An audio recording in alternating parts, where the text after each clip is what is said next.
In this example, we'll show how J can be used to retrieve data from an external resource and perform analysis and graphing. This will be a short example and is meant to really just showcase the abilities of J and is not meant to be a training video. Further training can be found on jsoftware.com. To get started, we will go ahead and launch the JHS interpreter versus the Qt version. We'll take the address, paste it in to our web browser, and now we have a fully functioning J interpreter.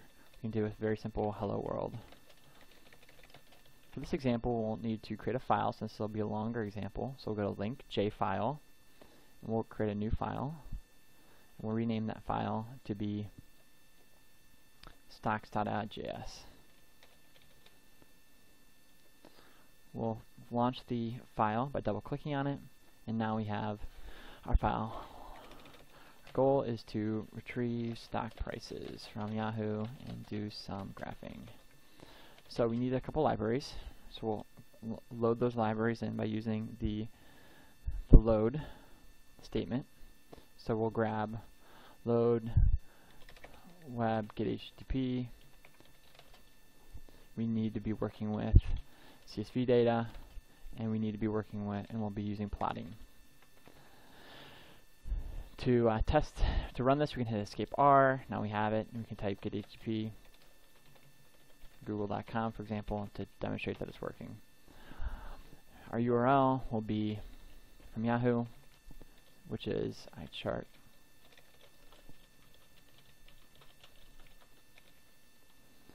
Now we can define a function either multiple ways. In this example, we'll be using a single line definition.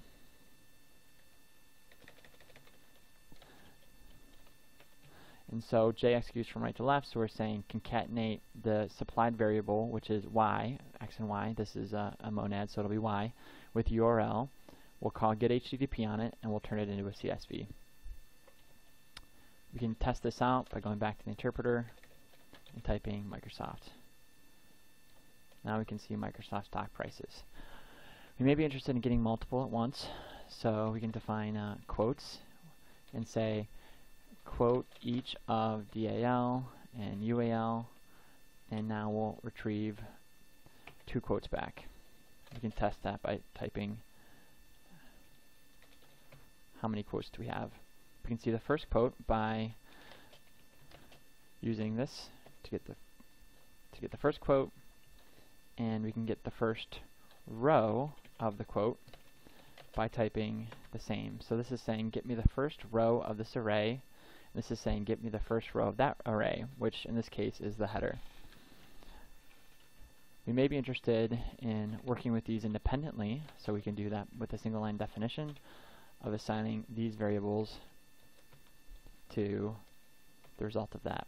So now we can execute just the header against DAL. Now, if we want to just work with the data, we'll use the bhead to do that.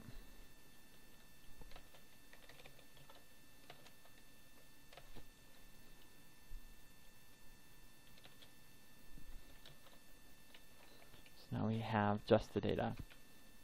We want to use the 4th row, because looking back at we saw that the 4th column is what we're interested in, 0, 1, 2, 3, 4. So we can get the 4th column with this, and this is our list of prices. So we'll put that back over here, and we'll want to convert this into a list of numbers for plotting. We can plot this data by simply executing plot prices. Now, one of the things we noticed is that the data is actually reversed. So this is 2014, and we really want this plot to go from left to right. So we're going to go back over here, and instead we're going to reverse DALD. And now, if we execute this again, we can see that our data goes from left to right, and we can replot the data and see it as expected. Now if we're interested in finding when the max price is, we can see it's happening far out here, but let's actually get that date. One of the simple ways of doing this would be to define a max price, which is the greater of all the prices. So we'll insert that between all of our prices. We can see our max price is $32.84, and now we want to find out when did that price happen. So we'll do that by saying find me the index in this array where it was $32.84.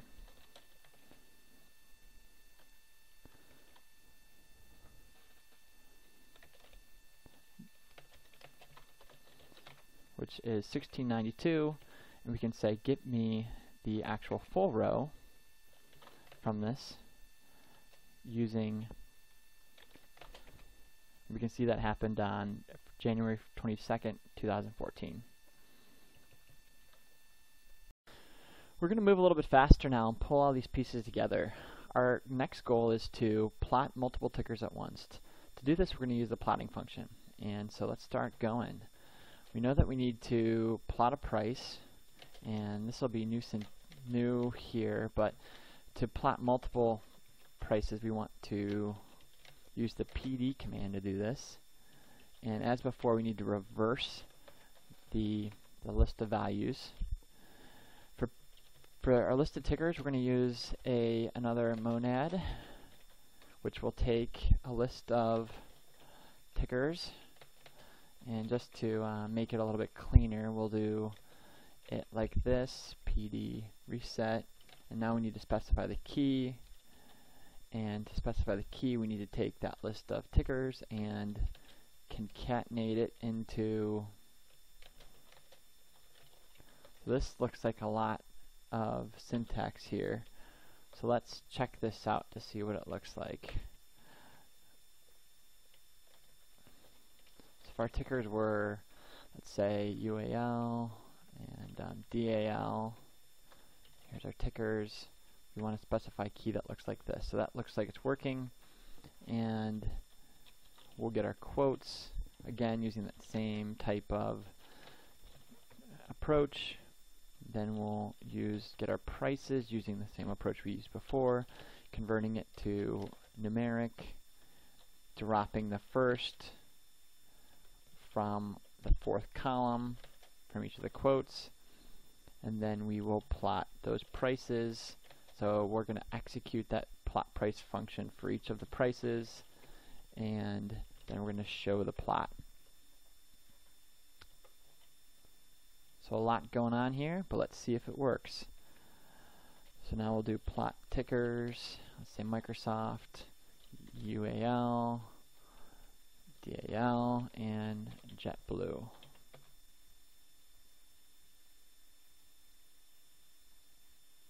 And now we have a plot of Microsoft, UAL, Delta, and JetBlue. The last thing we'll show is how to calculate the maximum price per year using the stock data.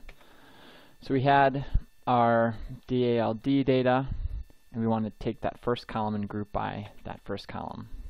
To do that, we'll need to first get an array of years. We'll do that by taking the first 4 characters from each of the data. So if I take this over here, we see years, there's our years. Now we need to define a grouping function.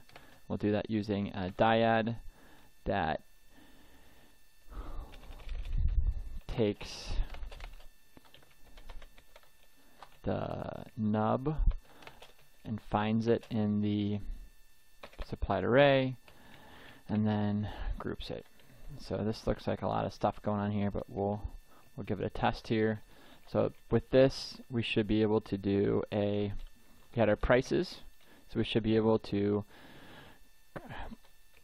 group prices, group by year, and there's our grouped prices. And now we'll want to turn that into a variable, so we can do that. Year groups, and to then find the maximum price per year, we will do max price per So we'll again insert this for each of the year groups.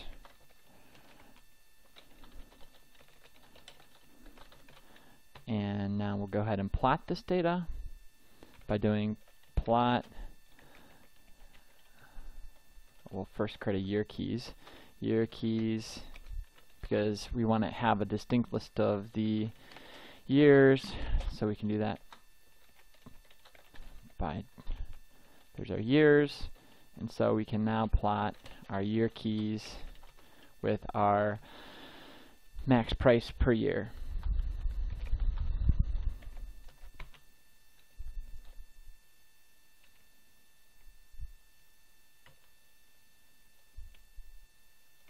Max price per year. There we go.